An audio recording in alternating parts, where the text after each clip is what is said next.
दोस्तों, क्या आप जानते हैं कि दुनिया में 100% लोगों में से 90% लोग ये सोचने में अपनी जिंदगी का आधा समय जाया कर देते हैं कि आखिर लोग क्या कहेंगे। आपका स्वागत है हमारे YouTube चैनल में जिसका नाम है VIP टॉक। दोस्तों, हम आपके लिए लेकर आते हैं मोटिवेशनल स्टोरीज और कुछ ऐसी बुक की समरीज जो कुछ ना कुछ नया और बेहतरीन जानकारी आपको देती है और कुछ नया सिखाती है। तो इसी सिलसिले में आज हम बात कर रहे हैं रॉबिन शर्मा की लिखी हुई who will cry when you die. ये किताब है जो दुनिया भर में बेस्ट सेलिंग बुक में से एक है, जिसको लोगों ने बहुत ज्यादा पढ़ा है और काफी ज्यादा पसंद भी किया है। ये बुक यह नहीं बताती है कि आपके मरने के बाद कौन रोता है, बल्कि ये किताब आपको यह बताती है कि किस तरीके से आपको जिंदगी को जीना चाहिए ताकि आपके मरने के बाद आपको याद रखा जाए। तो इसी किताब में से आज हम बताएंगे आपको बेस्ट 7 चैप्टर्स के बारे में जो इस किताब में रॉबिन शर्मा ने लिखे हैं और बताया है कि लाइफ को किस तरीके से जीना चाहिए।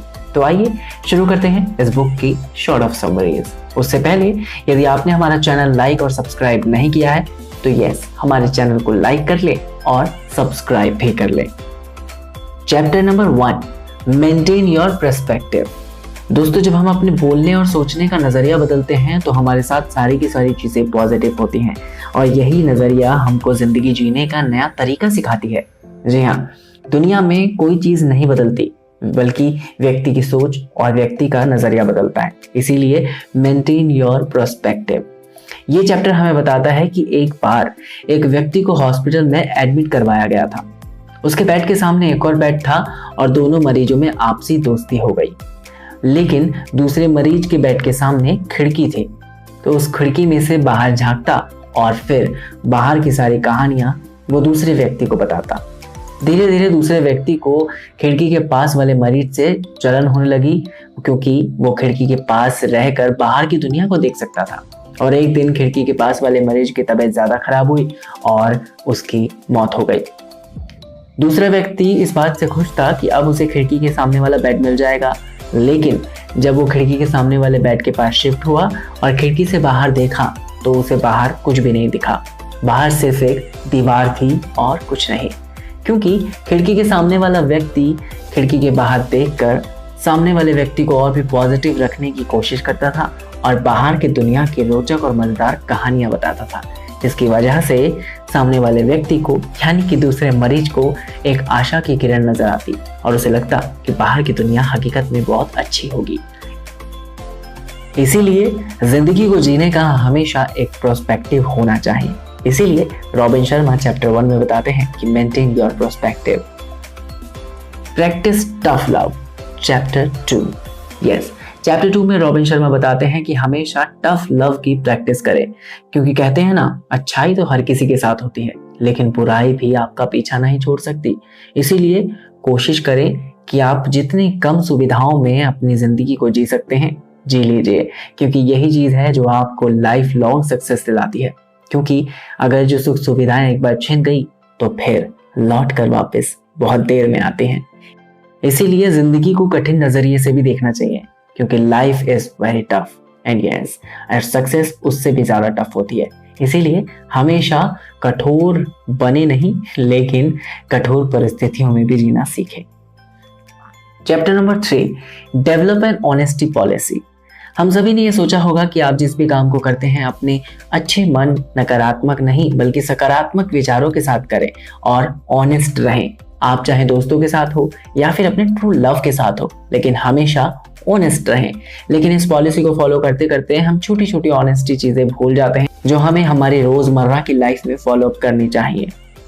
जैसे कि रात को सोने से पहले आप खुद से प्रॉमिस करते हैं कि सुबह जल्दी उठूंगा, लेकिन आप उठते नहीं हैं। और आप हमेशा कहते हैं कि आप जिम जाएंगे, लेकिन आप जाते नहीं हैं। आप हमेशा कहते हैं कि एक हेल्दी डाइट आप फॉलो करेंगे, लेकिन नहीं करते।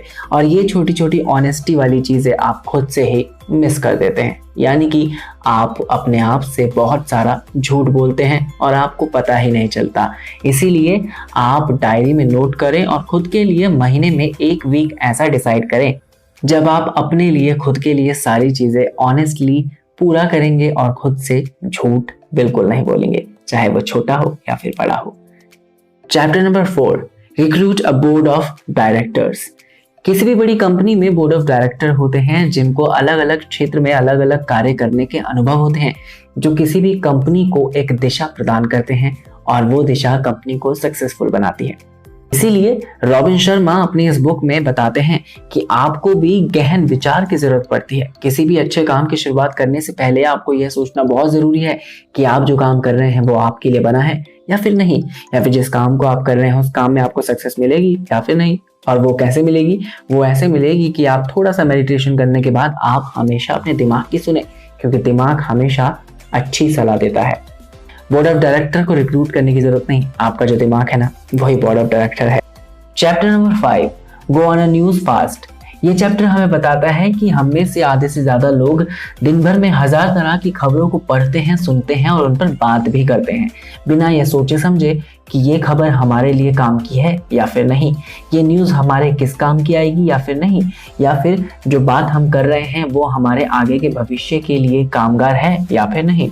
बल्कि हम उस पर बात करते हैं, मजे करते हैं और बड़े चाव से उस खबर को सुनते हैं, लेकिन ये बिल्कुल नहीं सोचते कि ये न्यूज़ हमारे काम की है या फिर नहीं।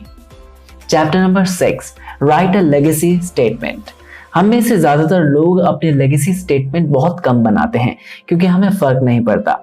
हम ज्यादातर लोग अपनी लाइफ में सक्सेसफुल होना चाहते हैं, एक बहुत अच्छा घर और बहुत सारा पैसा कमाना चाहते हैं, लेकिन हम खुद की लेगेसी पर काम नहीं करते क्योंकि हम नहीं जानते कि हमारे मरने के बाद क्या होगा। लेकिन जो लोग सक्सेस होते हैं वो खुद की लेगेसी बनाते हैं और कहते हैं ना कि जिन रास्तों पर कोई नहीं चलता, एक दिन उन रास्तों पर पूरी भीड़ उमड़ आती है। इसीलिए लेगेसी बनाइए और खुद के लिए स्टेटमेंट रखिए, क्योंकि कुछ ऐसा काम कीजिए जिस काम को कोई नहीं करता, क्योंकि आपके ना होने के बाद क्या पता किसी दिन उसी स्टेटमेंट पर सारी दुनिया चल पड़े। जितने भी बड़े बड़े महान लोग हैं, महात्मा गांधी हो गए या फिर स्टीव जॉब हो गया या फिर और भी बड़े लोग, सक्सेसफुल लोग, उनकी खुद की लेगेसी होती है और सभी लोग उनकी लेगेसी को फॉलो करते हैं क्योंकि वो शुरुआत में दूसरों से अलग दिखने की कोशिश करते हैं और एक समय बाद सारी दुनिया उनके जैसा होने की कोशिश करती है।